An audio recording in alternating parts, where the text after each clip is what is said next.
Welcome to MDC Learning, Standard SYBCom, Subject Computer Education. Hello students, in this subject we are going to learn MS PowerPoint. So let's start with brief introduction of PowerPoint. PowerPoint is a presentation software used by students, teachers, trainers and corporates. It is a part of MS Office package of Microsoft. To start PowerPoint, we first go to Start, then All Programs, then MS Office, and then finally click on Microsoft PowerPoint. Or you can double click on PowerPoint icon and open the PowerPoint window.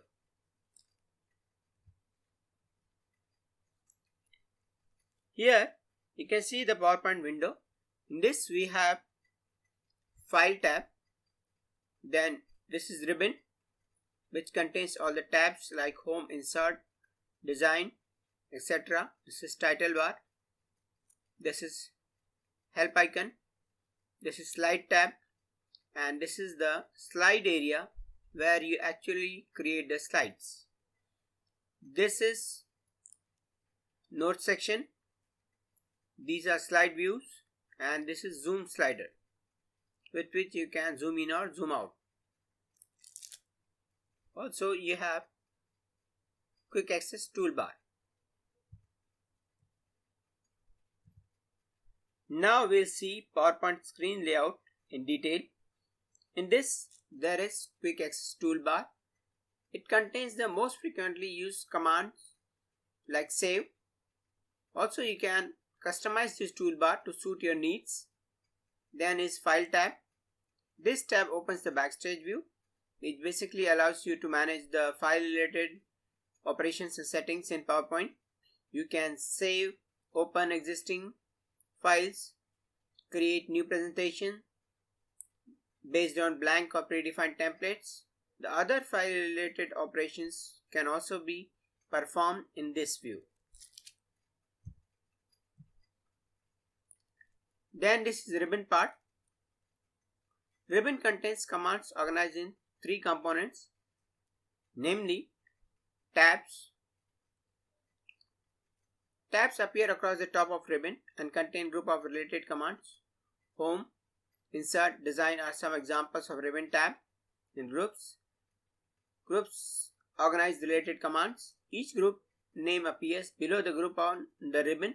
For example, group of commands related to fonts come under Font group, and group of commands related to alignment come under Paragraph group.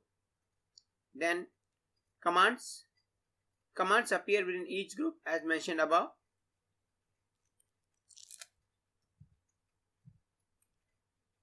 Then Title bar.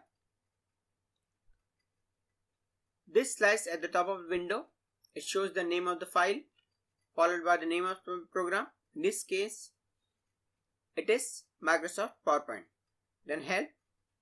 You can press F1 and get the help on PowerPoint anytime you need. Then Zoom control. Zoom lets you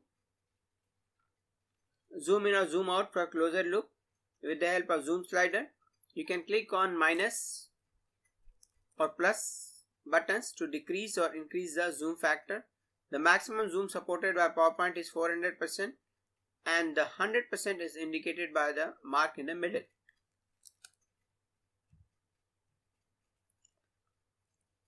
Next is the Slide tab. This section is available only in normal view. Displays the slides in sequence. You can add, delete or reorder slides from this section. The Note section allows you to add notes for the presentation. This will not be displayed on the screen during presentation. They're just quick reference for presenter. Then Slide views are the group of 4 buttons located to the left of the Zoom control near bottom of screen, which lets you switch between the PowerPoint views. First is Normal Layout view. This displays the page in normal view with a slide on the right and a list of thumbnails to the left. This view allows you to edit individual slides and also rearrange them. Next, second is Slide Sorter view. This displays all the slides as a matrix. This view only allows you to rearrange but not edit the slides. Then third is reading view. This view is like a slideshow with access to the Windows taskbar in case you need to switch between windows. However, like slideshow, you cannot edit in this section. Then slideshow, by clicking this section, you can start the slideshow. Or you can also press F5 to start the slideshow. Finally, status bar. It is at the bottom of window. This area provides information about active slides, applied themes, language, etc. It also provides the view options. So here we studied about basic layout of PowerPoint window. Since PowerPoint is a presentation software, you can use this to present something in a better way with the help of text, images, audio and video. In next videos, we'll learn step by step how to prepare PowerPoint presentation and present the slides. That's all in this video. Thank you.